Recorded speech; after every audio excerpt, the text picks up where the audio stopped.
Yang pertama ya, kita baca ya.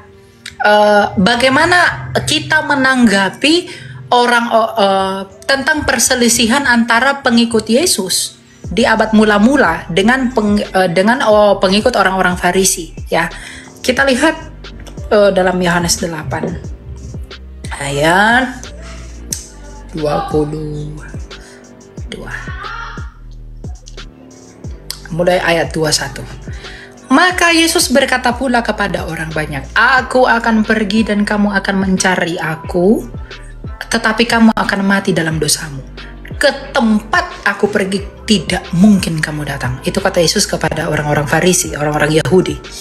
Maka kata orang-orang Yahudi itu, "Apakah ia mau bunuh diri? Dan dengan itu dikatakannya, ke tempat aku pergi tidak mungkin kamu datang." Ayat 23. Lalu ia berkata kepada mereka, "Kamu berasal dari bawah, aku dari atas. Kamu dari dunia ini, aku bukan dari dunia ini. Karena itu tadi aku berkata kepadamu bahwa kamu akan mati dalam dosamu, sebab jikalau kamu tidak percaya bahwa akulah Dia, kamu akan mati dalam dosamu." Jadi bagaimana kita menanggapi perselisihan antara orang-orang Kristianos, orang-orang pengikut Yesus dengan orang-orang Farisi pada masa itu? Simpel. Orang Farisi itu menetapkan dan memaksakan dirinya di dalam kebebalan hati mereka untuk menolak Kristus. Karena mereka masih terpengaruh dengan pola pikir yang duniawi. Makanya Tuhan Yesus berkata dalam Yohanes 8 ayat 22 tadi, "Kamu dari dunia ini, aku bukan dari dunia ini." Artinya apa? Filsafat yang digunakan oleh orang-orang Yahudi, kebijaksanaan yang mereka cintai, itu adalah kebijaksanaan dunia ini. Sedangkan kebijaksanaan yang pengikut Kristus cintai adalah kebijaksanaannya Kristus sendiri, filsafatnya Kristus. Ya, jadi bagaimana kita menanggapi perselisihan itu? Ya, kita harus berpihak kepada Kristus. Karena yang membuat orang Farisi menolak Kristus adalah kebebalan hati mereka. Kebebalannya dan kehidupan mereka yang tidak sesuai dengan apa yang mereka perkatakan di dalam kalangan orang Yahudi. Ya, jadi tanggapan kita apa? Ya, harus mengikut Kristus. Kenapa? Karena apa yang Kristus perintahkan, apa yang Kristus ajarkan, apa yang Kristus beritahukan kepada orang Yahudi, itu dia lakukan. Ketika misalnya dia berkata dengan hukum surgawi, "Kasihilah Allahmu dan kasih sesama manusia, dan juga kasihi musuhmu." Dia melakukan itu tidak hanya dengan semata-mata perkataannya saja, tapi dia membuktikan ucapan dan hukumnya itu dan mengaplikasikannya menjadi teladan. Makanya tujuan kita sebagai orang Kristen adalah untuk menjadi serupa dengan Kristus dengan buah-buah pemikiran dan hikmat yang datang dari Dia sebagai hikmah itu sendiri bagi kita. Ya, jadi kasus perselisihan antara orang-orang yang mengikut Kristus dengan orang-orang yang mengikut orang Farisi pada masa itu adalah yang pertama tentang kebenaran dan tentang kebebalan. Orang-orang bebal menolak kebenaran dan orang-orang benar mengajarkan kesalehan hidup. Jadi Kristus itu yang benar, Dia mengajarkan kesalehan yang hidup dengan cara yang benar, tanpa kompromi dengan kemunafikan orang-orang Farisi. Tapi orang-orang Farisi memilih untuk tetap bertekun, untuk tetap setia kepada kebebalannya. Dengan demikian mereka menolak Yesus.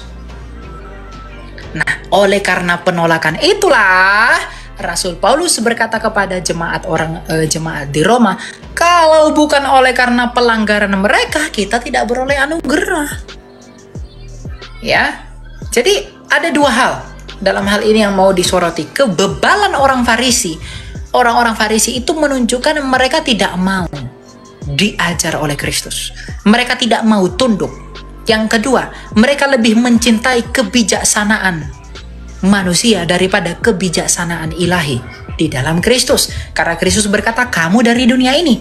Jadi penolakan orang Farisi atas Kristus itu berasal dari dunia ini. Itu yang pertama ya. Jadi itu tanggapan saya yang pertama. Kemudian yang kedua, mengenai lampu, yang bagaimana menanggapi kita tentang orang-orang di dalam lingkungan itu. Manusianya itu harus dikasihi sebagaimana Kristus mengasihi wanita yang ketahuan berzina. Tetapi dosanya itu kita benci, maka kita berusaha menarik mereka yang di dalam itu untuk keluar dari apa yang kita benci. Ya, jadi kita nggak boleh menyerang pribadi mereka. Karena kita perlu tahu latar belakangnya, kita tahu mengapa mereka menjadi seperti itu, apa yang menyebabkannya, karena begitu banyak hal yang membuat orang bisa terjatuh di dalam dosa lampu itu. Ya, begitu banyak hal yang bisa memengaruhi itu. Nah, kita benci dengan dosanya itu, tetapi manusianya itu kita rangkul. Kita kasihi sebagaimana Kristus mengasihi wanita yang berdosa. Tetapi apa yang Kristus berikan kepada wanita itu? Penghukuman tidak diberi, tetapi teguran itu dinyatakan, pergilah dan jangan berbuat dosa lagi. Maka kita pun kepada lingkungan sekitar kita, bukan hanya dosa lampu itu, dosa banyak hal pun, kita nggak boleh menghakimi dia secara pribadi, tapi dosanya itu harus dinyatakan. Karena Tuhan berkata, barang siapa yang kau kasihi, ia ku hajar dan ku tegur. Jadi hajaran dan teguran itu jangan dianggap negatif.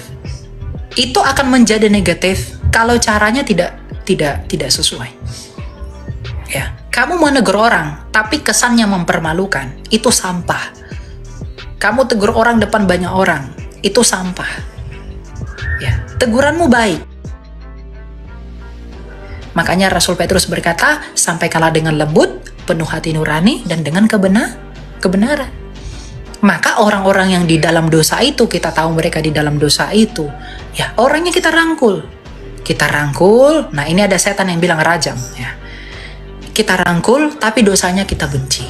Saya selalu mengatakan pengakuan dosa kepada Tuhan itu mendatangkan pengampunan karena ia adalah setia dan adil.